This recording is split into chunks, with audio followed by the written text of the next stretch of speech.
Hello दोस्तों, आप सभी का हमारे YouTube चैनल डीके पाठशाला में स्वागत है।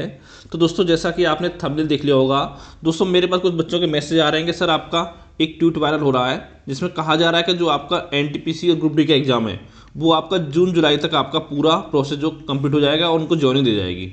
अब देखिए दोस्तों, बच्चों को मैसेज क्यों आ रहे हैं? क्योंकि दोस्तों ये एक पत्रकार हैं आपके विकास भदौरिया, ये आपके एबीपी न्यूज़ के पत्रकार हैं। इन्होंने एक ट्वीट किया था आपका 1 फरवरी को कि रेल मंत्री #अश्विनी वैष्णव का बड़ा ऐलान, जून जुलाई तक एनटीपीसी और लेवल 1 के सभी परीक्षार्थियों को नौकरी मिल जाएगी। ये रिपोर्ट की थी आपकी रविकांत एबीपी। ठीक है, तो दोस्तों इसी के बारे में आपका बात करने वाले हैं। क्यों दोस्तों, आपको पता होगा चुनाव है आपका 5 राज्यों में, तो दोस्तों ऐसी खबर आपको सुनने को मिलेंगी अब लगातार। ठीक है, अब आप खुद सोचिए कि जून जुलाई में किस एंगल से आपका एनटीपीसी और ग्रुप डी की भर्ती कंप्लीट हो जाएगी। मैं दोस्तों आपका पूरा प्रोसेस बताता हूँ इसका। जैसे पहले दोस्तों हम बात करते हैं एनटीपीसी की।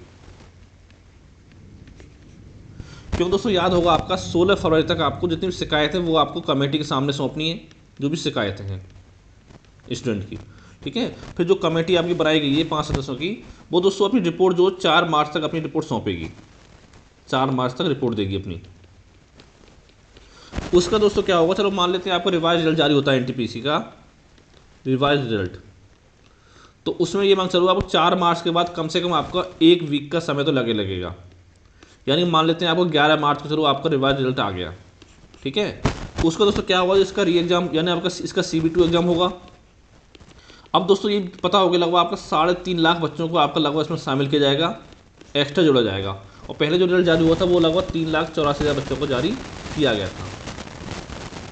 तो यानी दोस्तों इतने बच्चे नए शामिल होंगे, तो कम से कम दोस्तों उनको 20 से 25 यानी 25 दिन के आसपास तो उनको समय कम से कम दिया जाएगा एग्जाम के लिए।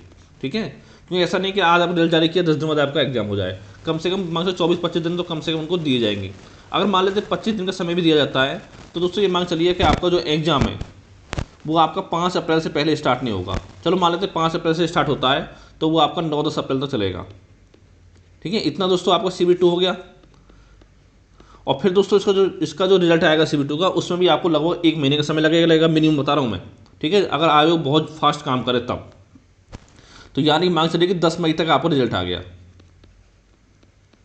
ठीक है, और दोस्तों फिर आपको पता होगा इसके बाद आपका टाइपिंग टेस्ट भी होना है। ठीक है, कई पोस्ट आपकी ऐसी जिसमें टाइपिंग टेस्ट हो रहा है और साथ में कई पोस्ट ऐसी जिसमें आपका साइको टेस्ट होना है। तो दोस्तों इसके लिए भी आपको 15-20 दिन का समय कम से कम दिया जाएगा रिजल्ट के बाद। यानी कि मई आपका निकल गया, हो सकता है कि आपका जून में आपका टाइपिंग टेस्ट हो, आपका साइको टेस्ट हो। फिर दोस्तों इसका रिजल्ट आएगा, उसका दोस्तों क्या होगा आपका पता होगा, डॉक्यूमेंट वेरिफिकेशन भी होता है आपका, फिर आपका मेडिकल होता है। तो दोस्तों अगर कितना भी जल्दी कर ले दोस्तों, हम 4-5-6 महीने कम से कम आयोग को फिर भी लग जाएंगे आपका ज्वाइनिंग देने में। तो दोस्तों ये खबर जो मिल रही है कि जो आपका एनटीपीसी पूरी परीक्षा आपकी जून जुलाई तक कंप्लीट हो जाएगी, ज्वाइनिंग मिल जाएगी, तो दोस्तों ये आपकी सरासर गलत है। अब दोस्तों हम बात करते हैं ग्रुप डी के बारे में कि देखिए दोस्तों, अगर मान लो चलो 5 अप्रैल से आपका एनटीपीसी का एग्जाम स्टार्ट होता है, तो उसके मान लो चलो 11-12 से आपका अप्रैल से मान लो ग्रुप डी एग्जाम स्टार्ट कर भी दिया। ठीक है, तो कम से कम दोस्तों जो आपका एग्जाम है, एग्जाम होने में ये मांग चलो कम से कम आपका 2.5 से 3 महीने का समय कम से कम लगेगा, क्योंकि लगभग 1.15 करोड़ लोगों ने इसका फॉर्म भरा है। तो इतना एग्जाम करा पाना इतना आसान नहीं है। ठीक है, और पता होगा जो आपका एग्जाम है वो आपका NSCIT करा रही है, आपका TCS नहीं करा रही है, क्योंकि TCS इस समय बिजी होगी आपके SSC के एग्जाम कराने में। तो जितने दोस्तों अच्छे अच्छे सेंटर है आपके वो सब TCS ने बुक कर रखेंगे ऑलरेडी। तो जो NSCIT एग्जाम कराएगी छोटे मोटे सेंटर ही आपको बनाएगी, तो इसमें हो सकता है आपका 2.5-3 महीने से ज़्यादा समय आपका और लग सकता है। तो 2.5-3 महीने मान लो, तो आपका जून तक निकल गया। ठीक है, जून चला गया आपका पूरा। इसका दोस्तों क्या होगा, इसका रिजल्ट भी आएगा, तो आपको पता होगा जो आपका एनटीपीसी रिजल्ट है कितने महीने में जारी किया है उन्होंने। ठीक है, तो इतनी जल्दी आपका 1-2 महीने में रिजल्ट जारी नहीं कर पाएगा, तो आपको पता होगी। फिर दोस्तों क्या होगा, उसके बाद आपका फिजिकल टेस्ट भी होता है इसमें, तो उसमें भी आपका समय लगेगा। फिर आपका डॉक्यूमेंट वेरिफिकेशन होगा, उसमें समय लगेगा। फिर आपका मेडिकल भी होगा। तो दोस्तों अगर देखिए, अगर आपकी ग्रुप डी की जो भर्ती है वो दिसंबर 2022 तक अगर आप कंप्लीट हो जाए तो समझ लें बहुत बड़ी बात है इसमें। ये बात करें जून जुलाई की, तो इतना दोस्तों जल्दी नहीं होने वाला आपका। तो दोस्तों यही आपको जानकारी देनी थी कि इतनी जल्दी आपकी नहीं होने वाली है।